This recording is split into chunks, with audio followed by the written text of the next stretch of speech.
अस्सलामुअलैकुम अस्सलामुअलैकुम viewers, my name is रज़ा। और आज की जो वीडियो है मेरी जो होने वाली है, जो आज कम्प्लेक्स एनालिसिस के बारे में जो स्टार्ट किया हुआ है हमने, तो आज मैं पढ़ाने जा रहा हूँ वो है लोअर बाउंड के बारे में कि लोअर बाउंड्स क्या होता है ट्रायंगल इनइक्वालिटी का। ठीक है, ट्रायंगल इनइक्वालिटी का लोअर बाउंड क्या होता है। उसके बाद मैं अपर एंड लोअर बाउंड के मतलब कुछ क्वेश्चंस जो हैं वो इम्पोर्टेंट वो भी आपको सॉल्व करवाऊँगा इस वीडियो के अंदर आज। ठीक है, तो लेट हम अपनी वीडियो को जो है वो स्टार्ट करते हैं। ठीक है, तो मेरे पास जो ये होती है लोअर बाउंड, ठीक है, लेस z1 का मैग्नीट्यूड माइनस z2 के मैग्नीट्यूड, इन सब का मैग्नीट्यूड, ठीक है, वो लेस आर इक्वल होती है z1 प्लस z2 के मैग्नीट्यूड के। ठीक है, अब मैं इसको प्रूव भी करना चाह रहा हूँ। ठीक है, कंसीडर मैं क्या करता हूँ, मेरे पास z1 की मैग्नीट्यूड इक्वल है, ठीक है, z1 plus z2 minus z2 के मैग्नीट्यूड के। ठीक है, क्योंकि z2 और -2 जो है वो आपस में कैंसिल हो जाएंगे, तो ये किसके हो जाएगा, z1 जो है वो z1 के इक्वल ही रहेगा। ठीक है, 5 को मैं ऐसा लिख सकता हूँ 5 + 3 - 3। ठीक है, कोई फ़र्क नहीं पड़ेगा। ठीक है, 5 का 5 ही रहेगा। ठीक है ना, इक्वल आ गया। ठीक है, z1 plus z2 plus minus z2। ठीक है, मैंने इस फॉर्म में से लिख लिया है क्योंकि ठीक है बाय ट्रायंगल इनइक्वालिटी।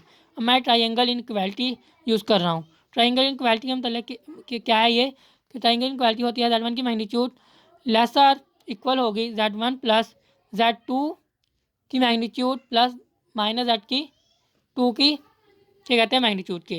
ठीक है, ट्रायंगल इनइक्वालिटी में ऐसे ही होते हैं ना कि मेरे पास दो नंबर होते हैं कि वो होते हैं z1 प्लस z2 की जो होती है मैग्नीट्यूड होती है लेसर इक्वल होती है z1 की मैग्नीट्यूड प्लस z2 की मैग्नीट्यूड। तो उसी तरीके से मैंने इसको यहाँ ट्रायंगल इनइक्वालिटी यूज़ कर ली। ठीक है, z1 की जो मेरे पास है क्या कहते हैं मैग्नीट्यूड है वो लेसर इक्वल होती है z1 प्लस z2 की मैग्नीट्यूड प्लस माइनस z2 की मैग्नीट्यूड के। ठीक है, तो माइनस z2 के मैग्नीट्यूड हम लेंगे तो वो z2 के इक्वल ही आएगी। ठीक है ना, क्योंकि मॉडुलस जो है वो माइनस को पॉजिटिव कर देता है। ठीक है, z1 के जो मॉडुलस है वो लेसर इक्वल आ गया z1 प्लस z2 के मॉडुलस प्लस z2 के मॉडुलस के। ठीक है, z1 का मॉडुलस, ठीक है, ये माइनस ये जो है इधर है z2 का मॉडुलस या प्लस हो रहा है, इधर आके हो गया माइनस z2 का मॉडुलस। ठीक है, तो लेसर इक्वल आ गया z1 प्लस z2 के मॉडुलस के। ठीक है, इसे मैंने नाम दे दिया 1 का। ठीक है, तो अब मेरे पास देखिए अगला स्टेप।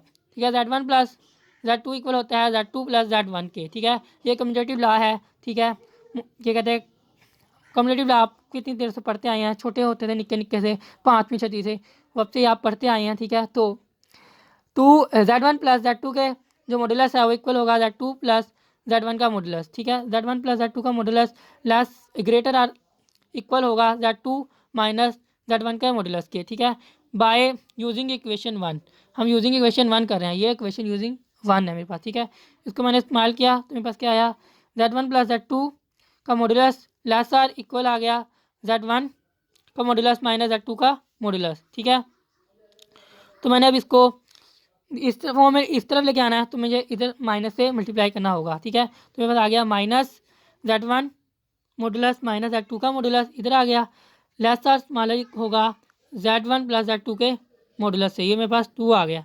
ठीक है, तो मैं इधर से अगर मल्टीप्लाई करूँ माइनस से, ठीक है, तो माइनस z1 का मॉडुलस z1 होगा। ठीक है, माइनस z2 का मॉडुलस z2 होगा, तो इधर भी मेरे पास माइनस का इधर ले जाएँ तो कोई फ़र्क नहीं होगा क्योंकि मॉडुलस जो होता है माइनस को निगलेक्ट कर देता है। ठीक है, तो कंबाइन 1 एंड 2, कंबाइन 1 और 2 को मैंने कंबाइन किया, कंबाइन 1 ये है मेरे पास क्वेश्चन। ठीक है, ये 2, ठीक है, इन दोनों को कंबाइन किया तो मेरे पास क्या आया z1 माइनस z2। ठीक है, इनका जो मॉडुलस है वो लेसर इक्वल आया z1 प्लस z2 के मॉडुलस के। ठीक है, the lower bound hold only for 2 numbers, lower bound जो होल्ड होगा सिर्फ 2 नंबरों के लिए ही होगा, इस 4 नंबर के लिए ये नहीं हो सकता। ठीक है, मेरे पास क्वेश्चंस हैं, कहते हैं establish the given simultaneously inequality, हमने इनइक्वालिटी को इस्टेब्लिश करना है। ठीक है, z2 का मैग्नीट्यूड उन्होंने दी हुई है मेरे पास, मॉडुलस जो दिया हुआ उन्होंने 2 दिया हुआ है। ठीक है, तो हमने ये इनइक्वालिटी जो होल्ड करनी है वो मेरे पास है 8 lesser equal z plus 6 plus 8 iota का मॉडुलस लेसर इक्वल टू 12 के। ठीक है, कंसीडर मैं क्या कर लेता हूँ, इनइक्वालिटी का पता है आपको कि एक नंबर होता है उसको मैंने z1 प्लस z2 होता है। ठीक है, तो वो मेरे पास इक्वल लेसर इक्वल आती है पहले नंबर का मॉडुलस प्लस दूसरे नंबर के मॉडुलस के, ऐसे ही होता है ना। तो उसी तरीके से मैंने इसको अब खोल लिया, देखा ना, z प्लस 6 प्लस 8 आयोटा का मॉडुलस आ गया इक्वल z प्लस 6 + 8 आयोटा के मॉडुलस के इक्वल। ठीक है, बाई ट्राइंगल इनइक्वालिटी मैंने खोला इसे, जेड प्लस 6 + 8 आयोटा का मॉडुलस लेसा इक्वल आ गया। पहला का जो था, ठीक है, जेड का मॉडुलस प्लस 6 + 8 आयोटा का मॉडुलस के इक्वल। ठीक है, मॉडुलस मतलब मैग्नीट्यूड होती है, तो इसकी मैंने मैग्नीट्यूड आगे लिया अगले स्टेप में। ठीक है, जेड प्लस 6 + 8 आयोटा के क्या कहते हैं मॉडुलस आ गया लेस आर इक्वल। ठीक है, जेड का मॉडुलस जेड आ गया प्लस इसकी मैग्नीट्यूड ली 6 का स्क्वायर प्लस 8 का स्क्वायर। ठीक है, पहला जो पार्ट है वो 6 है, तो 6 का स्क्वायर प्लस 8 का स्क्वायर, इसको अंडर रूट। ठीक है, 6 का स्क्वायर 36 प्लस 8 का स्क्वायर 64, 36 से 64 16 जदर। ठीक है, तो जेड प्लस 6 + 8 आयोटा का मॉडुलस आ गया लेसर इक्वल जेड प्लस 100 का जदर। 100 का जदर क्या होता है 10। ठीक है, और जेड का मॉडुलस किसके इक्वल था, हमें दिया हुआ है 2। ठीक है, 2 + 10 आ गया। ठीक है, जेड प्लस 6 + 8 आयोटा का जो मॉडुलस आ गया लेसर इक्वल टू 12 के आ गया, 2 + 10 यानी 12 के आ गया। ये मेरे पास 1 हो गया। ठीक है, तो मैं क्या कर रहा हूँ now by lower bound, lower bound के लिए। ठीक है, तो लोअर बाउंड के लिए क्या होता है जेड माइनस 6 + 8 आयोटा। ठीक है, इनका सबका मैग्नीट्यूड है। ठीक है, मॉडुलस है। ठीक है, लेसर इक्वल आ गया 2 + 6 + 8 आयोटा क्या मेरे पास है मॉडुलस के। ठीक है, जेड का जो मॉडुलस है वो किसके इक्वल था 2 के। ठीक है, 6 + 8 आयोटा का मॉडुलस क्या था -10 के। ठीक है, 2 - 10 का मॉडुलस आ गया। ठीक है, लेसर इक्वल आ गया जेड प्लस 6 + 8 आयोटा का मॉडुलस। ठीक है, तो -8 2 में से 10 निकाले, -8 का मॉडुलस आ गया lesser equal 2 + z plus 6 + 8 iota का मॉडुलस। ठीक है, 8 आ गया lesser equal z plus 6 + 8 iota का मॉडुलस, ये 2 आ गया। ठीक है, अब मेरे पास 1 और 2 को मैंने कंबाइन करके लिखा, तो मेरे पास आ गया 8 पहले लिख लिया। ठीक है, लेसर इक्वल आ गया जेड प्लस 6 + 8 आयोटा का मॉडुलस, फिर मैंने लिख लिया क्या कहते हैं अपर बाउंड, ये आ गया लेसर इक्वल टू 12। ठीक है, क्वेश्चन नंबर 29 है, बहुत इंपॉर्टेंट क्वेश्चन है पेपर व्यू के हिसाब से। कहता है फाइंड द अपर बाउंड, हमने क्या करना है अपर बाउंड करनी है फॉर द मॉडुलस, मॉडुलस के लिए। ठीक है, ऑफ 3z² + 2z + 1। ठीक है, ये मेरे पास है ट्रायंगल इनइक्वालिटी। ठीक है, ये मेरा फंक्शन है, इसके लिए मैंने अपर बाउंड मालूम करना है।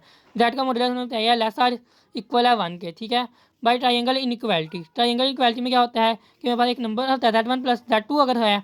ठीक है, तो उसका जो है मॉडुलस लें तो लेसर इक्वल होता है z1 का मॉडुलस प्लस z2 का मॉडुलस। यहाँ मेरे पास 3 नंबर के लिए ट्रायंगल इनइक्वालिटी मैं यूज़ कर रहा हूँ। ठीक है, 3 नंबर के लिए मैं क्या कहते हैं ट्रायंगल इनइक्वालिटी इसमें यूज़ कर रहा हूँ। 3z² + 2z + 1 का जो मॉडुलस है वो लेसर इक्वल होगा 3z² + 2z + 1 के मॉडुलस के, अलग अलग मॉडुलस के। ठीक है, तो मेरे पास आया बराबर आएगा, मैंने बराबर में फॉर्म में लिख लिया 3z का मॉडुलस का स्क्वायर प्लस और z² का मॉडुलस प्लस 2z + 1। ठीक है, तो मैंने इसको लिख दिया 3z के मॉडुलस का स्क्वायर प्लस 2z का मॉडुलस प्लस 1। ठीक है, z का मॉडुलस मेरे पास 1 है। ठीक है, तो z का जो मॉडुलस होगा उसकी जगह मैं 1 पुट कर दूंगा। ठीक है, तो मेरे पास आ गया 3 × 1 का स्क्वायर प्लस 2 × 1 + 1। ठीक है, 3 + 2 + 1। ठीक है, 1 का स्क्वायर 1 होता है, तो 3 को 1 से मल्टीप्लाई किया तो 3 आएगा। ठीक है, 3 + 2 1 + 1। ठीक है, मेरे पास आ गया 6।